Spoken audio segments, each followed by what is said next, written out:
22 février 1903. Le péché est un poison et le repentir un contre-poison. Me trouvant dans mon état habituel, je vis mon adorable Jésus pendant quelque temps. Il me dit : « Ma fille, le péché offense Dieu et blesse l'homme. Comme le péché a offensé Dieu et a été commis par l'homme, une pleine satisfaction pour le réparer devait être faite par un Dieu et un homme. Par les 30 années de ma vie mortelle, j'ai satisfait pour les 3 âges du monde, pour les 3 aspects de la loi naturelle, la loi écrite et la loi de la grâce, et pour les 3 différents âges de chaque homme, son adolescence, sa jeunesse et sa vieillesse. J'ai satisfait, mérité et obtenu pour tous, et mon humanité sert d'échelle pour monter au ciel. Si l'homme ne monte pas par cette échelle, par l'exercice de ses propres vertus, c'est en vain qu'il essaye d'y monter, et il rend mon œuvre inutile pour lui. En entendant le mot péché, je dis à Jésus : « Seigneur, dis-moi, pourquoi cela te plaît tellement quand une âme se repent de t'avoir offensé ?» Il me répondit : « Le péché est un poison pour l'âme. Il la rend tellement déformée qu'il fait disparaître mon image en elle. Le repentir est un véritable contre-poison pour l'âme. En enlevant le poison qui s'y trouve, il y ramène mon image. Voilà la raison de mon contentement. Par le moyen du repentir, je vois se réaliser en l'âme l'œuvre de ma rédemption. »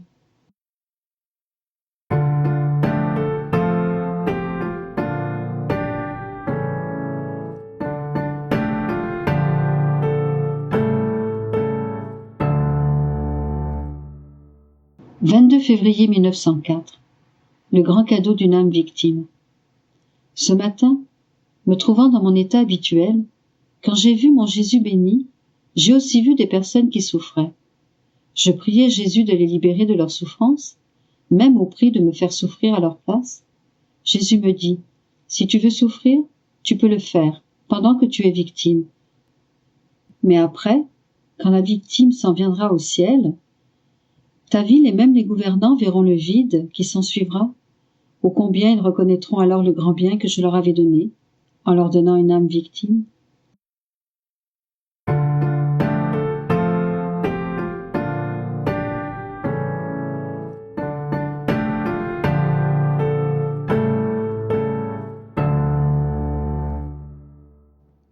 « 22 février 1921. Le 3e fiat fera descendre tant de grâce sur les créatures qu'elles retrouveront presque leur état originel. J'étais dans mon état habituel et mon doux Jésus était complètement silencieux. Je lui dis : « Mon amour, pourquoi ne me dis-tu rien ?» Il me répondit : « Ma fille, c'est mon habitude de garder le silence après avoir parlé. Je veux me reposer dans les paroles que j'ai dites, c'est-à-dire dans le travail sorti de moi. J'ai fait ainsi concernant la création. Après avoir dit fiat lux, que la lumière soit, et que la lumière se fût manifestée, et après avoir dit fiat à toutes les autres choses et qu'elles trouvèrent l'existence, j'ai voulu me reposer. Ma lumière éternelle se reposa dans la lumière venue dans le temps. Mon amour se reposa dans l'amour dont j'avais investi la création. Ma beauté se reposa dans l'univers que j'avais modelé suivant ma propre beauté. Ma sagesse et ma puissance se reposèrent dans l'œuvre que j'avais ordonnée avec tant de sagesse et de puissance qu'en la regardant je me suis dit : comme elle est belle cette œuvre sortie de moi, je veux me reposer en elle. Je fais de même avec les âmes. Après leur avoir parlé, je me repose et jouis des effets de mes paroles. Ensuite il dit : disons fiat ensemble. Par suite de ce fiat, le ciel et la terre furent remplis d'adoration à la majesté suprême. Il répéta encore fiat, et cette fois, le sang et les plaies de Jésus se multiplièrent à l'infini. Une 3e fois, il dit fiat, et ce fiat se multiplia dans toutes les volontés des créatures pour les sanctifier. Après, il me dit : ma fille, ces 3 fiat sont ceux de la création, de la rédemption et de la sanctification. Puis il ajouta : en créant l'homme, Je l'ai doté de 3 puissances, son intelligence, sa mémoire et sa volonté. Par mes 3 fiat, je l'assiste dans sa montée vers son Dieu. Par mon fiat créateur, l'intellect de l'homme est ravi en voyant toutes les choses que j'ai créées pour lui et qui lui manifestent mon amour. Par le fiat de la rédemption, sa mémoire est touchée par les excès de mon amour manifestés à travers tant de souffrances pour le délivrer de son état de péché. Par mon 3e fiat, mon amour pour l'homme veut se manifester encore davantage. Je veux assaillir sa volonté en plaçant ma propre volonté comme soutien de la sienne, et puisque ma volonté le supportera en toutes choses, il sera presque incapable de s'en échapper. Les générations ne prendront pas fin avant que ma volonté n'ait régné sur toute la terre. Mes 3 fiat s'entremêleront et accompliront la sanctification de l'homme. Le 3e fiat donnera à l'homme tant de grâce qu'il reviendra presque à son état originel. Seulement alors, quand je verrai l'homme tel qu'il est sorti de moi, mon travail sera complété et je prendrai mon repos perpétuel. C'est par la vie dans ma volonté que l'homme sera restauré dans son état originel. Sois attentive et aide-moi à compléter la sanctification de la créature. En entendant ces choses, je lui ai dit, Jésus, mon amour, je suis incapable de faire comme toi et comme tu me l'as enseigné. J'ai presque peur de recevoir tes reproches si je ne fais pas bien ce que tu attends de moi. Toute bonté, Jésus me répondit, je sais très bien que tu n'es pas capable de faire parfaitement ce que je te demande, mais ce que tu ne peux pas atteindre, je le ferai à ta place. Cependant, il est nécessaire que je te séduise et que tu comprennes bien ce que tu as à faire. Même si tu ne peux pas tout faire, tu feras ce que tu peux. Ta volonté est enchaînée à la mienne. Il suffira que tu veuilles faire ce que je te demande. Je considérerai cela comme si tu avais tout fait. Je repris. Comment cette vie dans la vie divine pourra-t-elle être enseignée aux autres? Et qui sera disposé à y adhérer? Il poursuivit. Ma fille, même si personne n'avait été sauvé par ma descente sur la terre, la glorification du Père aurait quand même été complète. Pareillement, même si personne d'autre que toi ne voulait recevoir le bien de ma volonté, ce qui ne sera pas le cas, toi seul suffirais à me donner la gloire complète que j'attends de toutes les créatures.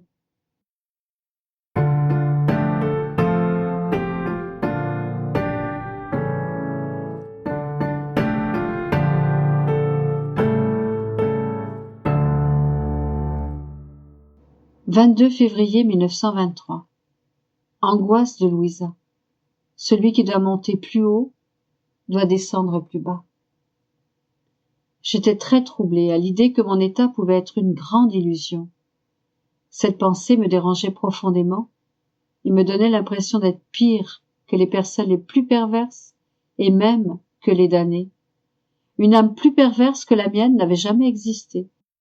Ce qui me peinait le plus, c'était que j'étais incapable de me sortir de cette situation chimérique, même si je confessais mon péché et que j'aurais donné ma vie pour cela. J'invoquais ardemment la bonté et la miséricorde infinie de Jésus à cet effet, moi, l'âme la plus mauvaise de toutes. Après que la tempête se fut apaisée, mon cher Jésus m'apparut et je lui dis « Mon bien-aimé Jésus, quelle mauvaise pensée que celle-là! Oh, ne me permets pas d'être aussi perverse. Laisse-moi plutôt mourir que de permettre que je t'offense par le plus vilain des vices, la tromperie. Cela me terrorise, m'écrase, m'annihile, m'arrache de tes bras très doux et me place sous les pieds de tous, même des damnés. Mon Jésus, tu me dis que tu m'aimes beaucoup et pourtant, tu permets que mon âme soit arrachée de toi. Comment ton cœur peut-il résister à ma peine? Il me répondit, ma fille, courage, ne désespère pas. Celui qui doit monter plus haut que tous doit descendre plus bas que tous. Il est dit de ma mère, la reine de tous, qu'elle était la plus humble de tous. Avec la connaissance qu'elle avait de Dieu son Créateur, et dont elle était une créature, elle était humble à tel point que dans la mesure de son humilité, nous l'avons élevée plus haut que toute autre créature. Il doit en être ainsi pour toi. Pour élever la petite fille de ma volonté au-dessus de tous et lui donner la première place dans ma volonté, je dois l'humilier profondément, plus bas que tous. Plus elle sera humble, plus elle pourra être élevée et prendre sa place dans la divine volonté. Oh, comme cela me réjouit quand je vois une créature qui doit être exaltée au-dessus de toutes, être plus basse que toutes. Je cours, je vole vers toi pour te prendre dans mes bras et élargir tes frontières dans ma volonté. Aussi, je dispose tout à ton avantage, pour l'accomplissement de mes espoirs les plus chers pour toi. Toutefois, je ne veux pas que nous perdions notre temps à penser à cela. Quand je te prends dans mes bras, mets tout de côté et suis ma volonté.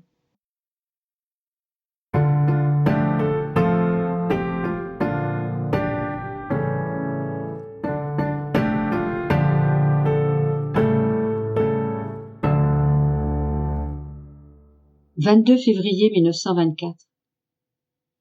Dieu goûta les joies pures de la création jusqu'à ce que l'homme pêche.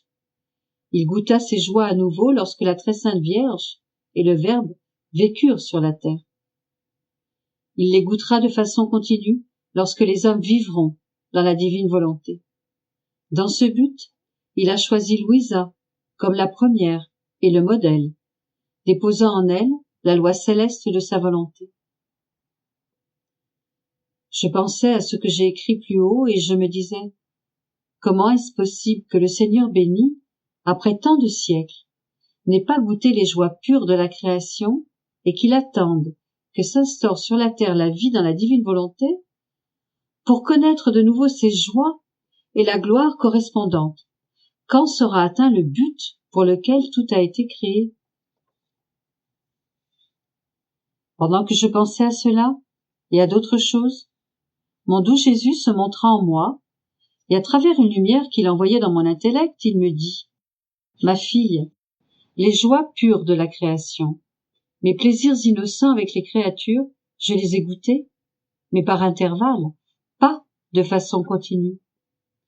Quand, chez une personne, de grandes joies ne sont pas continues, cela provoque de la souffrance, fait languir après le retour de ces joies, et rend prêt à faire n'importe quel sacrifice pour qu'elles deviennent permanentes. Nous avons goûté les joies pures de la création quand, après avoir tout créé, nous avons créé l'homme, et cela jusqu'à ce qu'il pêche. Entre lui et nous, il y avait une parfaite entente, des joies communes, des réjouissances innocentes. Nos bras étaient toujours ouverts pour l'embrasser, lui donner de nouvelles joies et de nouvelles grâces. C'était une fête continuelle pour nous et pour lui. Donner est pour nous une joie, bonheur et réjouissance.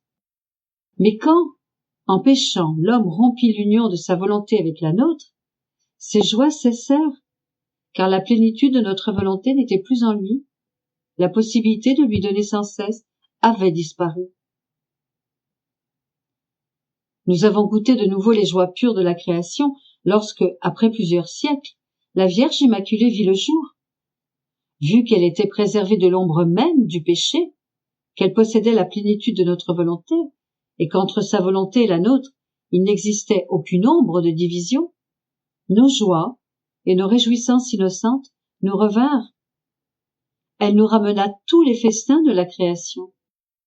Nous l'enrichissions à chaque instant de nouvelles grâces, de nouveaux contentements et de nouvelles beautés, au point qu'elle ne pouvait en prendre davantage. Mais cette créature impératrice ne resta pas longtemps sur la terre.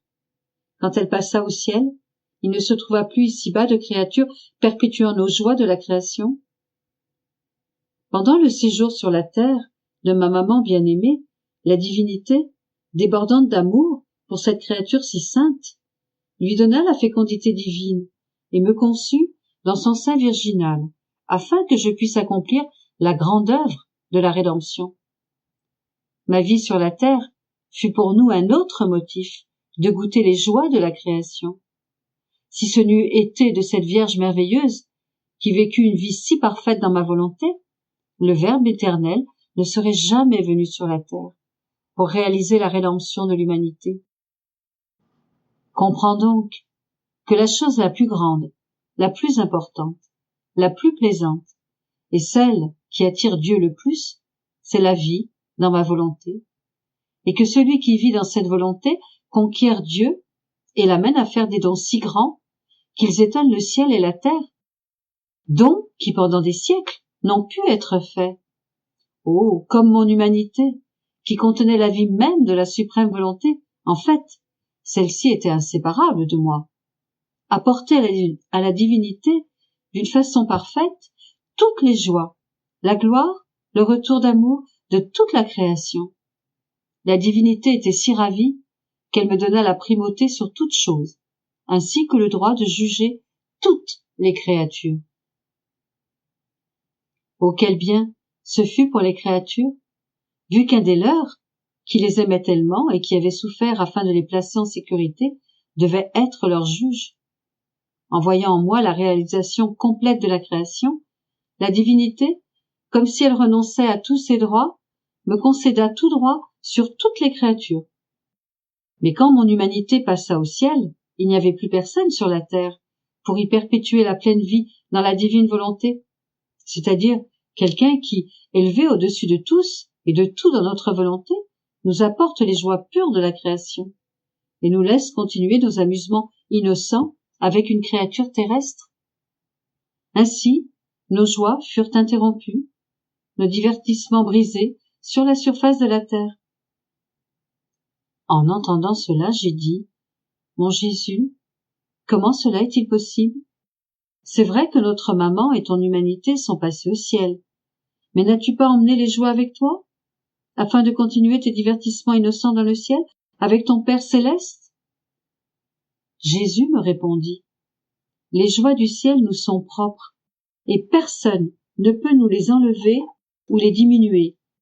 Mais celles qui nous viennent de la terre, nous sommes dans l'acte de les acquérir, ce qui nous place devant la possibilité d'une victoire ou d'une défaite.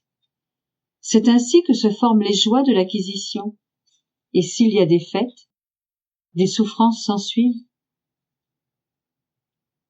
Venons-en maintenant à nous, ma fille. Quand je suis venue sur la terre, l'homme était si englouti dans le mal et si rempli de sa volonté humaine que la vie dans ma volonté ne pouvait trouver place en lui. Aussi, dans ma rédemption, j'implorais d'abord pour que l'homme ait la grâce de la résignation à ma volonté, car dans l'état où il se trouvait, il était incapable de recevoir le plus grand des cadeaux, celui de la vie dans ma volonté.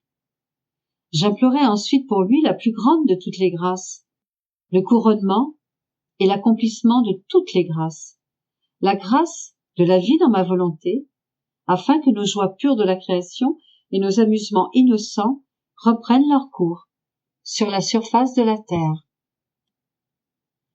Près de 20 siècles ont passé, depuis que les vraies et pures joies de la création ont été interrompues pour nous, puisque nous n'avons pas trouvé le potentiel voulu, le dépouillement total de la volonté humaine pour pouvoir déposer la vie dans notre volonté.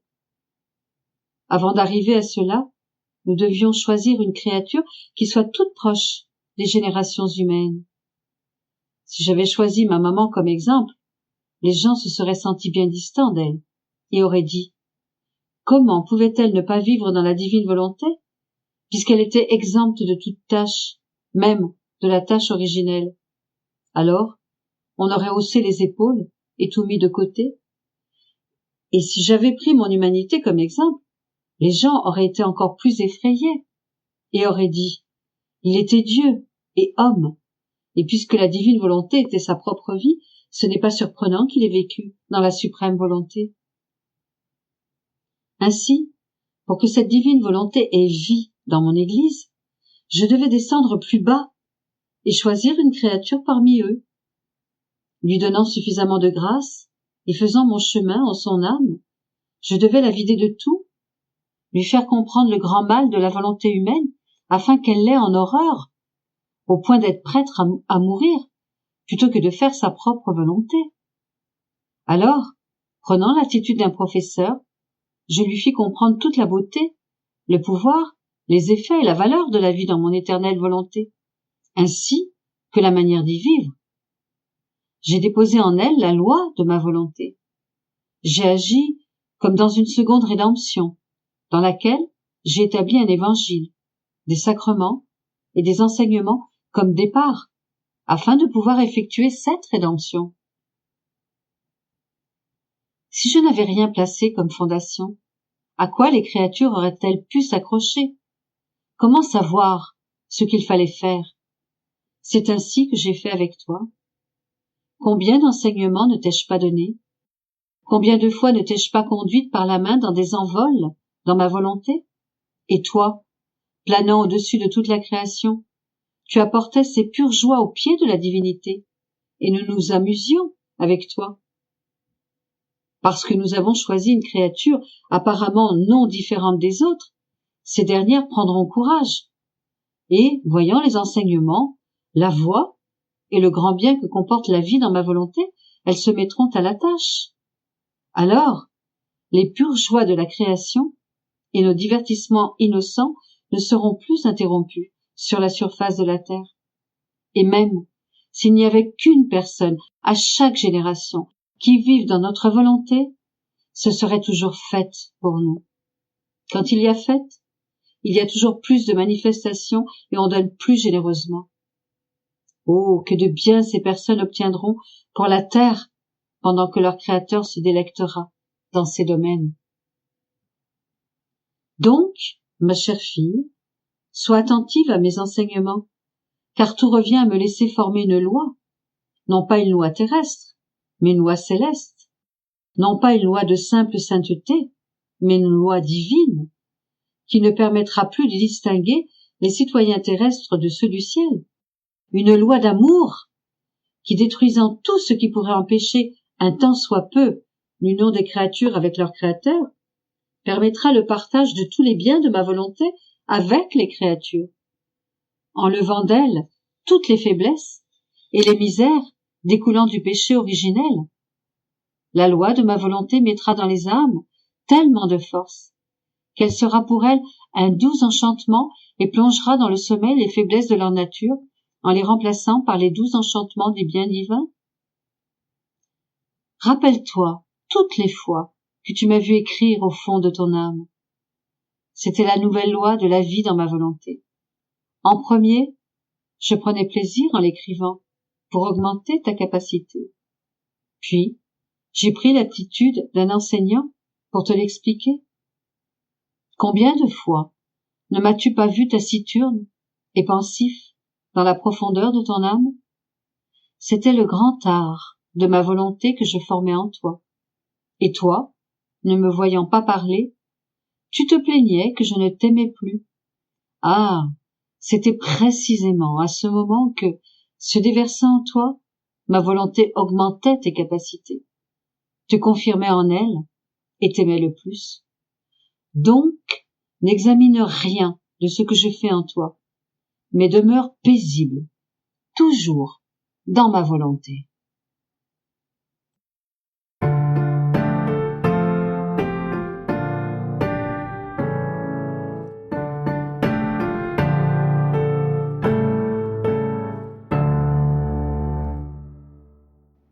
« 22 février 1925. Dieu a établi différentes voies de communication entre lui et l'homme, afin de faciliter son entrée dans la divine volonté, et ainsi dans sa patrie céleste. Je pensais à la sainte divine volonté, et je priais mon aimable Jésus pour que dans sa bonté, il me donne la grâce d'accomplir sa très sainte volonté en toutes choses. Je lui dis, toi qui m'aimes, et qui veux que ta volonté se fasse, que celle-ci m'assiste et m'inspire à chaque instant, afin que rien d'autre que ta volonté ne trouve vie en moi. Pendant que je faisais cette prière, mon doux Jésus bougea en moi et, me serrant fermement sur lui, il me dit, « Ma fille, comme les prières de ceux qui cherchent toujours ma volonté touchent mon cœur, j'entends en haut l'écho des prières que je faisais quand j'étais sur la terre. Toutes mes prières revenaient à une seule, que la volonté de mon Père se réalise, autant en moi que dans toutes les créatures. C'était le plus grand honneur pour moi, et pour mon céleste Père que je fasse sa très sainte volonté en toutes choses. En accomplissant continuellement la volonté de l'Éternel en toutes choses, mon humanité rouvrait les voies de communication entre la volonté humaine et la volonté divine, voies que les créatures avaient fermées. Tu dois savoir que, en créant l'homme, la divinité a établi différentes voies de communication entre le Créateur et les créatures. D'abord, les trois puissances de l'âme. L'intelligence permettant de comprendre ma volonté. La mémoire permettant de se souvenir sans cesse de ma volonté. La volonté, sise entre les deux voies précédentes, permettant à la créature de prendre son envol dans la volonté de son Créateur. L'intelligence et la mémoire étaient les supports, la défense et la force de la volonté, afin qu'elle ne dévie ni à droite ni à gauche. Comme autre voie de communication, il y avait aussi l'œil, permettant de regarder les beautés et les richesses de ma volonté. L'ouïe, permettant d'entendre les appels et les harmonies de ma volonté. La parole, permettant de recevoir les continuels déversements de mon fiat et de tous ses biens. Les mains, permettant d'accomplir ses travaux dans ma volonté, en les unifiant à ceux du Créateur. Les pieds, permettant de suivre les pas de ma volonté.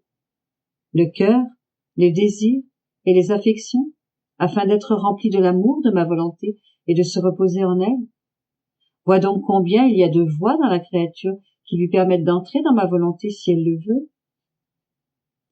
Toutes les voies entre Dieu et l'homme étaient ouvertes, et en vertu de notre volonté, nos bienfaits lui étaient acquis.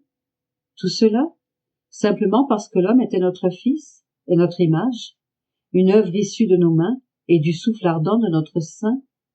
Mais, ingrate, la volonté humaine ne voulut pas jouir des droits que nous lui avions accordés sur nos biens. Ne voulant pas faire notre volonté, l'homme choisit de faire la sienne, et ce faisant, il a érigé des barrières et des clôtures bloquant toutes ces voies que nous avions tracées pour lui.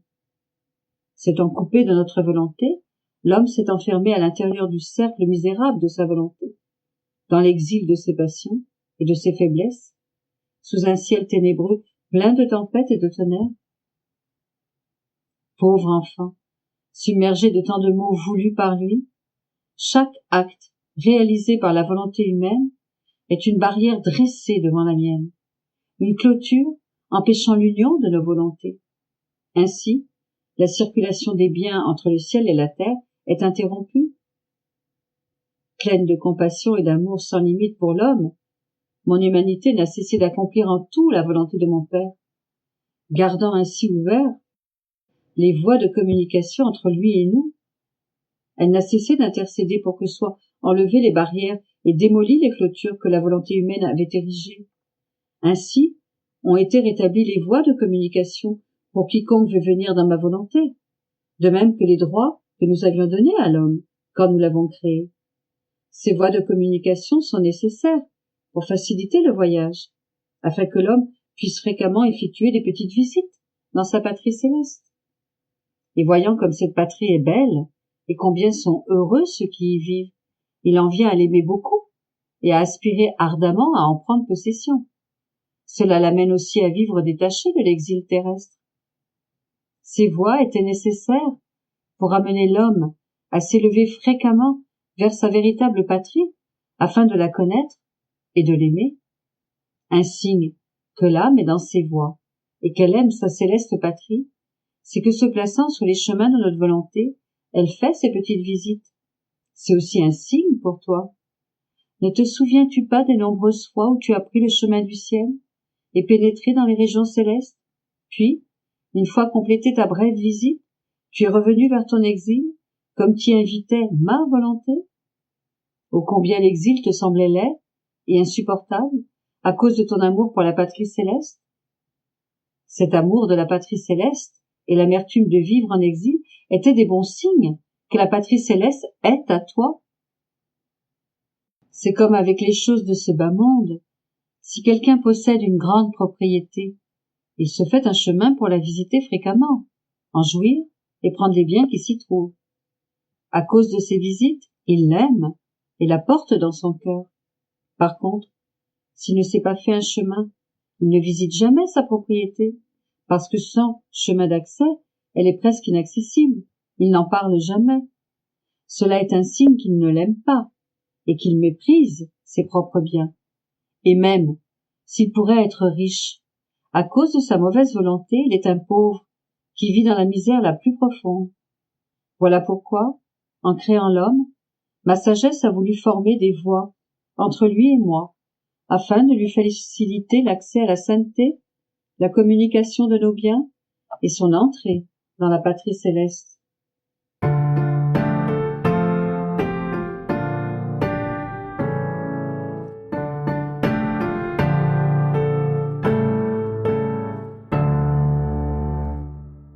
« 22 février 1929. Comment, lorsqu'elle écrit, la divine volonté se fait actrice, lectrice et spectatrice. L'ordre ordinaire et extraordinaire que la divine volonté a dans la création. Au sommet de l'amertume, à cause de la privation de mon doux Jésus, j'écrivais ce qui est dit plus haut, et même, si cela me coûtait énormément, étant donné l'état dans lequel je me trouvais, je voulais quand même le faire, comme pour témoigner un dernier hommage à ce fiat qui, avec tant d'amour, s'était manifesté à moi. Et maintenant, bien que sa parole soit si brève, je ne veux pas que la plus petite goutte de lumière qu'il manifeste soit perdue. Qui sait, me disais-je, si ce n'est pas la dernière goutte de lumière que je mets sur papier. Mais je pensais à cela, lorsque mon bien-aimé Jésus sortit de moi et, se jetant à mon cou, il me serra très fort dans ses bras et me dit : « Ma fille, dès que tu t'es mise à écrire, je me suis sentie attirée si fortement qu'il m'était impossible d'y résister. Si bien que lorsque mon fiat débordait de toi, il m'a fait sortir de façon à diriger, pendant que tu écris, ce que je t'ai manifesté concernant ma divine volonté. C'est un engagement, un droit sacré et divin qu'il possède, d'être l'acteur, le lecteur et le spectateur pendant que tu écris, afin que tout puisse être lumière et vérité surprenante, de telle sorte que les caractères divins de ma volonté puissent être connus clairement. Crois-tu être celle qui écrit ? Non, non, tu n'es rien d'autre que la partie superficielle, la substance, la partie première, celle qui dicte, est ma divine volonté. Et si tu pouvais voir la tendresse, l'amour, les désirs ardents avec lesquels mon fiat inscrit sa vie sur ces papiers, tu mourrais, consumé par l'amour. Après quoi, il se retira, et moi, sorti de l'enchantement de Jésus, je continuais à écrire, mais je me sentais toute lumière. Les mots me parvenaient dans un murmure. Je suis incapable de dire ce que j'éprouvais en écrivant. Après avoir fini d'écrire, j'ai commencé à prier, mais avec la blessure au cœur de ne pas savoir quand Jésus reviendrait. Et je me lamentais. Pourquoi ne m'emmène-t-il pas encore au ciel ? Et je me rappelais toutes les fois où il m'avait amené aux portes de la mort, comme si j'allais franchir les portes du ciel. Mais alors qu'elles allaient s'ouvrir pour me recevoir dans la demeure bénie, l'obéissance s'était imposée. Rappel, voir le tome 4, septembre 1900 et 4 septembre 1902. L'obéissance s'était imposée à ma pauvre existence, et en me fermant les portes, elle m'obligeait à demeurer dans le dur exil de la vie. Oh, bien que sainte, comme l'obéissance est cruelle. et presque tyrannique en certaines circonstances. Et cependant, je me disais, je voudrais savoir si c'était par obéissance ou si le point final de mon existence ici-bas n'était pas encore venu. Mais je pensais à cela. Il y a bien d'autres choses qui me traversaient l'esprit, avec une amertume si indicible qu'elle semblait m'enivrer. Lorsque mon très grand bien, Jésus, ma chère vie, me surprit, et se faisant voir de nouveau, il me dit « Ma fille, tu dois savoir que dans notre divinité, il y a l'ordre ordinaire pour toute la création, et qu'aucun incident ne peut le mouvoir. Pas un point, pas une minute trop tôt, pas une minute trop tard. La vie se termine selon ce qui a été établi par nous. Nous sommes immuables à cet égard, mais il y a aussi en nous l'ordre extraordinaire. Et comme nous sommes maîtres des lois de la création tout entière, nous avons le droit de les changer quand nous le voulons. Mais si nous les changeons, ce doit être pour notre plus grande gloire et le plus grand bien de toute la création. Nous ne changeons pas nos lois à cause de petites choses. Or, ma fille, tu sais que la plus grande œuvre est d'établir le royaume de notre divine volonté sur la terre et de le faire connaître. Il n'est aucun bien que puisse recevoir la créature si elle ne le connaît pas. Pourquoi t'étonner alors que nous ayons cédé à l'obéissance pour ne pas te laisser mourir?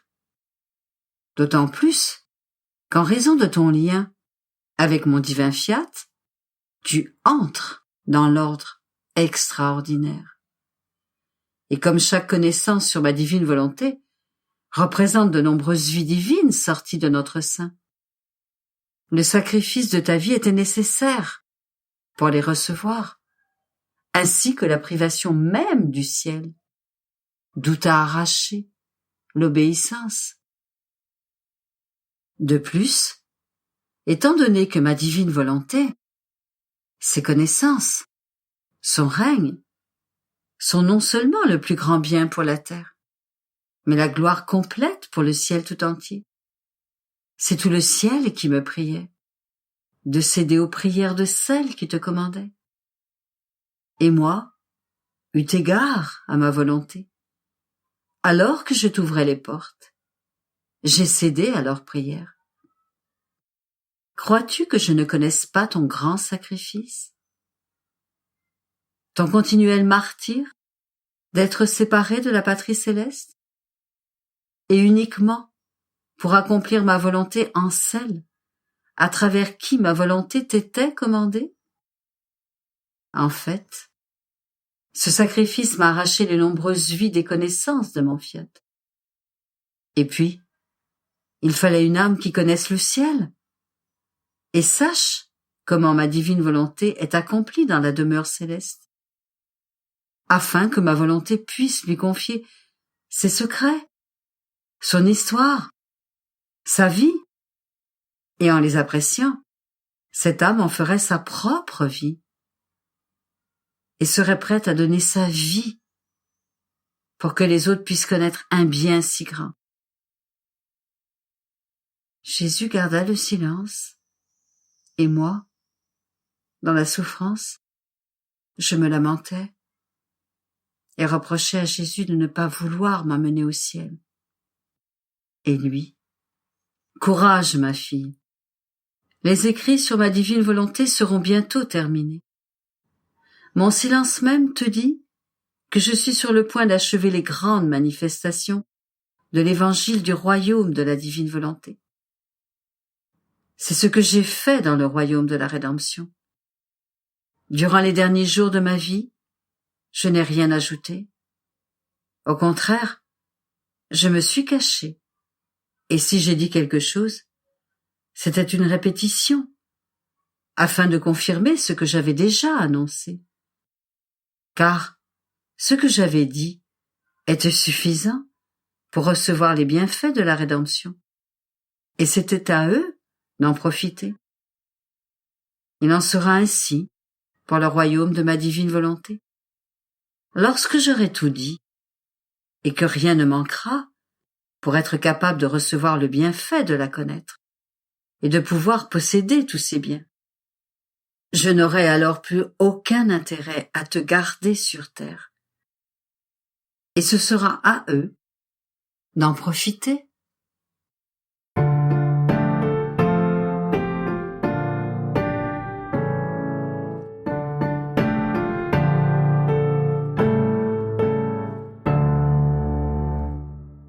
22 février 1930.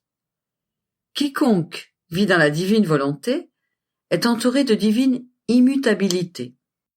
La mort du bien, le sacrifice de la vie pour redonner vie au bien.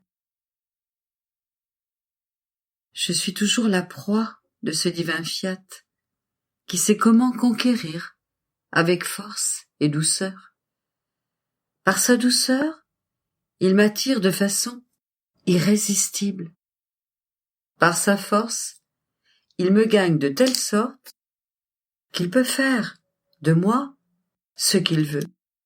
Ô saint vouloir, puisque tu fais ma conquête, laisse-moi faire la tienne avec ta force et ta douceur même, et cédant à mes continuelles supplications, viens régner sur la terre. Forme ton doux enchantement à la volonté humaine, et que tout devienne divine volonté sur la terre. Je pensais au divin vouloir, lorsque mon doux Jésus se fit voir, en se manifestant en moi, et me dit : « Ma fille, si tu savais ce que signifie te faire la proie de ma divine volonté, l'âme reste entourée de notre immutabilité, et tout devient pour elle immuable. Immuable la sainteté, la lumière, la grâce, l'amour. L'âme ne ressent plus la diversité des manières d'être humaines, mais la stabilité des divines. Par conséquent, quiconque vit dans mon divin vouloir peut être appelé ciel, lequel demeure toujours fixe et stable à sa place d'honneur parmi les étoiles. Et si le ciel se meut, comme il est solidaire de la création qui se meut, il ne change pas de place et ne bouge pas lui-même, mais demeure toujours immuable avec toutes les étoiles. Telle est l'âme qui vit dans ma divine volonté. Elle peut se déplacer et accomplir différentes actions. Mais comme l'âme se déplacera dans la puissance de mon divin fiat et de concert avec ma divine volonté, elle sera toujours ciel et restera immuable dans ses biens et les prérogatives dont ma suprême volonté l'a dotée. Par contre, celle qui vit en dehors de mon divin fiat, sans sa puissance agissante, peut être appelée du nom de ces étoiles errantes qui tombent dans l'espace, comme si elles n'avaient pas de point fixe. Et ces âmes ressemblent à ces étoiles qui tombent tête première, comme si elles s'étaient détachées de la voûte du ciel. Telle est l'âme qui ne vit pas dans ma divine volonté. Elle change à tout moment et ressent en elle-même une telle variété de changements qu'elle se lasse de faire continuellement le bien. Et si quelque étincelle de lumière sort de cette âme, c'est comme la lumière d'une de ces étoiles qui disparaît immédiatement. On peut dire que c'est là le signe pour savoir si une âme vit dans la divine volonté, l'immutabilité du bien, et le signe pour savoir si l'on vit dans la volonté humaine, l'âme change à tout moment. Après quoi, je suivais les actes du divin fiat. Je faisais ma ronde dans les œuvres de la création en Éden, dans les points les plus élevés, et les personnes les plus éminentes de l'histoire du monde pour demander le royaume de la divine volonté sur la terre, au nom de tous.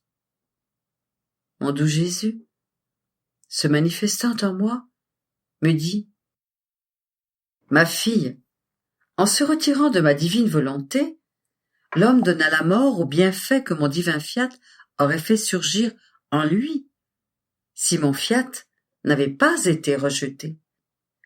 Lorsque l'homme sortit de ma divine volonté, l'acte continu de la vie divine mourut en l'homme. La sainteté qui toujours grandit mourut. La beauté, qui jamais ne cesse, afin de rendre toujours plus beau, mourut, elle aussi, ainsi que l'amour inépuisable, qui jamais ne dit « c'est assez » et veut toujours donner. Plus encore, en rejetant ma divine volonté, c'est l'ordre qui mourut, avec l'air et la nourriture qui aurait nourri l'homme continuellement.